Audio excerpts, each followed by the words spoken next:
Jharkhand classes में आपका स्वागत है। आज हम इस वीडियो में जेटेट के ऊपर चर्चा करेंगे। आखिर जेटेट परीक्षा में किन्हें आयु सीमा में छूट मिलेगी, और साथ ही साथ हम इस वीडियो में ये भी चर्चा करेंगे कि जेटेट का जो एग्ज़ाम होगा उसके बाद कितने पदों पर भर्ती निकलने की संभावना है। तो इन सारे बिंदुओं पर हम चर्चा करेंगे।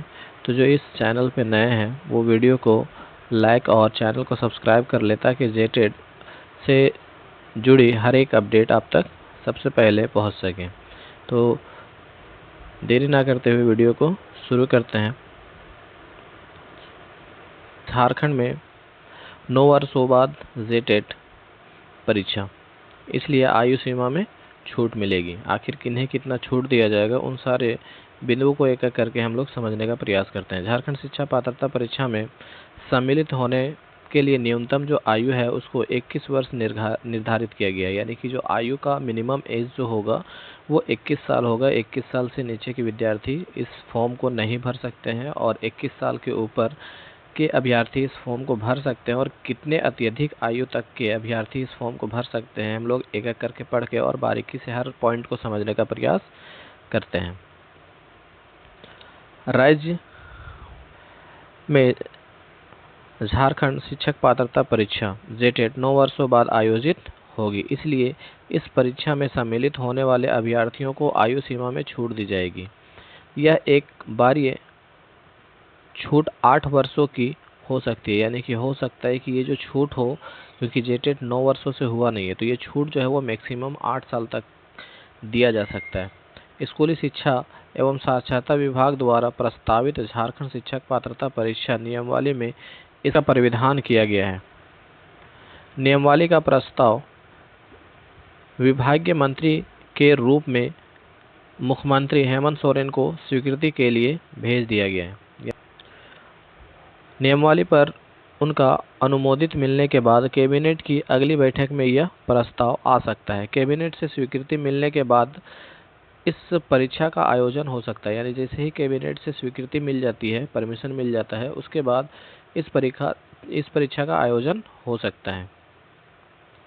साथ ही साथ जो 21 वर्ष से कम के है वो तो शुरू में हम लोग जिक्र कर चुके हैं कि 21 वर्ष इसकी मिनिमम आयु होगी। वहीं अधिकतम आयु सीमा वही रहेगी जिसे कार्मिक विभाग द्वारा विभिन्न प्रतियोगिता परीक्षाओं के लिए निर्धारित की जाती है। यानी कि जितना एज जो है क्राइटेरिया हर प्रतियोगिता परीक्षा के लिए रखा जाता है उतना ही रहेगा। साथ ही साथ इसमें 9 वर्षों से जेटेट का जो परीक्षा नहीं हुआ है, उस वजह से इसमें 8 साल की अधिकतम आयु सीमा में छूट मिल सकती है।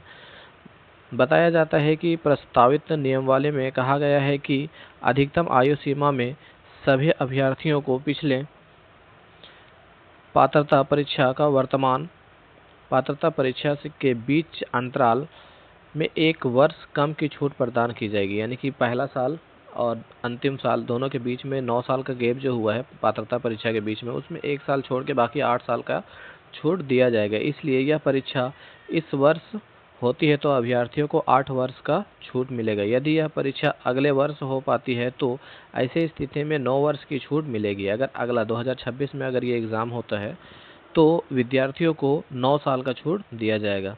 वहीं पारा शिक्षकों को अधिकतम आयु सीमा में छूट उनके अनुबंध की अवधि के बराबर छूट दे होगा। यानी कि उनका जितना जो बचा हुआ होगा लगभग उतना दिन तक इन लोगों को छूट दिया जाएगा। हालांकि अधिकतम आयु सीमा 58 वर्ष से अधिक नहीं होगी। यानी लगभग 58 वर्ष होगा, उससे ज़्यादा नहीं दिया जाएगा पारा शिक्षकों के लिए। जेटेट परीक्षा में के सफल अभ्यर्थी को मिलेगा प्रमाण पत्रों की वैधता आजीवन होगी। यानी कि जो जेटेट का जो प्रमाण पत्र जारी किया जाएगा वो सर्टिफिकेट का जो वैलिडेशन होगा, जो वैलिड का क्राइटेरिया होगा, लाइफ टाइम होगा, जो कि वर्तमान में भी लागू है। यानी कि वर्तमान में बाद में सरकार के द्वारा इसमें नियम में परिवर्तित करके इसको आजीवन कर दिया गया। पहले ये जेटेट के परीक्षा का जो सर्टिफिकेशन का वैलिड होता था वो 7 वर्षों का था, बाद में इसे आजीवन कर दिया गया था। तो अब जो एग्ज़ाम होगा वो आजीवन के लिए चलेगा। बताते चले कि इस नियमावली में परीक्षा का पैटर्न एनसीईआरटी द्वारा तय मानक के अनुरूप किया गया है। साथ ही परीक्षा की कठिनाई का स्तर कुछ आसान किया गया है। वर्ष 2019 के नियमावली में कठिनाई का स्तर कठिन था, यानी जो 2019 में जो एग्ज़ाम हुआ था उसका जो परीक्षा का जो पैटर्न था, जो परीक्षा का कठिनाई का जो स्तर था वो थोड़ा सा टफ लेवल का था। और साथ ही साथ जिलावार जनजातीय एवं क्षेत्रीय भाषाओं की बात करें तो इनमें कोई बदलाव नहीं किया गया है। यह जिलावार भाषा वही होगी जिसे कार्मिक विभाग ने तय किया है। यानी नियमावली के परिविधानों के अनुसार अभ्यर्थियों को सभी विषयों में उत्तीर्ण होना अनिवार्य नहीं होगा। यानी पिछले जो नियमावली जो था उसमें सभी सब्जेक्ट पे अलग अलग सेपरेट तरीके से पास करने की बाध्यता थी, लेकिन अब जो 2025 में जो नया कैबिनेट में जो नियमावली पास होगा उसमें अलग अलग पास होने का जो बाध्यता है उसको हटा दिया जाएगा। साथ ही साथ हम लोग ये भी देखेंगे कि जेटेट का जब आगे एग्ज़ाम होगा तो उस एग्ज़ाम के बाद जेटेट में लगभग 41,000, यानी जेटेट के बाद सहायक आचार्य का जो एग्ज़ाम नियुक्ति प्रक्रिया चलेगी उसमें लगभग 41,000 पद सामने निकल के आ सकते हैं।